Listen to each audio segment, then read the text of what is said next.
Communication. কি communication?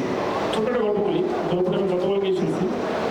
সেটা হলো নেদারল্যান্ডে কোনো এক মহিলা, সে একটা ব্যাংকে জব করে, যদিও তার স্যালারি কম, পাশাপাশি সে আরেকটা পার্ট টাইম জব করে ব্যাংকের পরে, মানে 5টা-6টা থেকে এসে সে আবার রাত 10টা-11টার মধ্যে আরেকটা অনলাইনে পার্ট টাইম জব করে। হঠাৎ করে সাডেনলি সে একটা মেইল পাইল যে সে আর ওই জবে নাই, সে আর ওই জবে নাই। এখন সে খুব জানার চেষ্টা করলো যে কেন সে টার্মিনেট হইল। সে অনেক কষ্টে খোঁজখবর নিয়ে তার আরেকজন কলিগকে শিক্ষিত পারলো, কানেক্ট করতে পারলো এবং জানতে পারলো তারও চাকরি নেই। মানে বলছেন সত্যিকার ঘটনা থেকে বলতেছি। সো তারা দুইজনেই জানতে পারলো আরও যোগাযোগ করার পরে যে ওই একই সময়ে যতজন পার্ট টাইম জবটা করতেছিল তাদের কারোই চাকরি নেয়। কারণ কি? তাদের যে কাজটা করানো হতো সেটা এখন এআই দিয়ে সেটাকে সাবস্টিটিউট করা হয়েছে।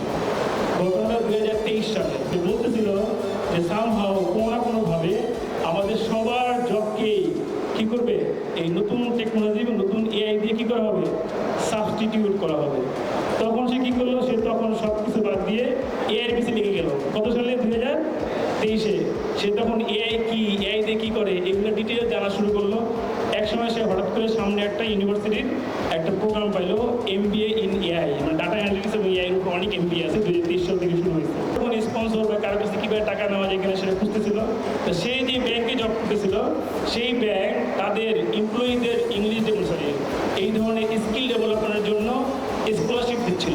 পরবর্তীতে সে ওই MBAটায় 80% স্কলারশিপ পায় এবং সে ওই এআইয়ের উপরে পড়াশোনা কমপ্লিট করে এবং সঙ্গে সঙ্গে ওই যে পড়াশোনা করতেছিল এআই কীভাবে কাজ করে, কীভাবে অনেক ধরনের কাজগুলোকে সহজে করা যায়, এরকম কয়েকটা সে অলরেডি প্রোগ্রাম তৈরি করে ফেলছে। অ্যান্ড সেই প্রোগ্রামটা সে তার ব্যাংকে অ্যাপ্রোচ করে, কিন্তু তার ব্যাংক কী করে না, অ্যাকসেপ্ট করে না, যেটা দিয়ে কোনো কাজে লাগবে না। এবং ইউএসের একটা কোম্পানিকে সে অ্যাপ্রোচ করে, তারাও কি ওটাকে অ্যাকসেপ্ট করে নেয়। তখন সে চিন্তা করলো কত ভালোভাবে প্রপোজ করলে এটাকে অ্যাকসেপ্ট করানো যায়।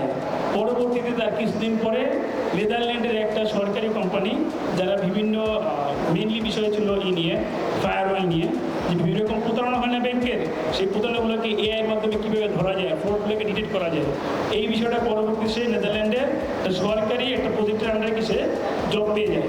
তো তখন তাকে জিজ্ঞাসা করা হলো, প্রথমে তোমার ব্যাংকে অ্যাপ্রোচ করলা, সে রাজি হলো না, ইউএসের একটা কোম্পানিকে অ্যাপ্রোচ করলা, রাজি হলো না, তো এখন লাস্টে যে না এটা রাজি কীভাবে হলো, সে একটা কথা বলছে।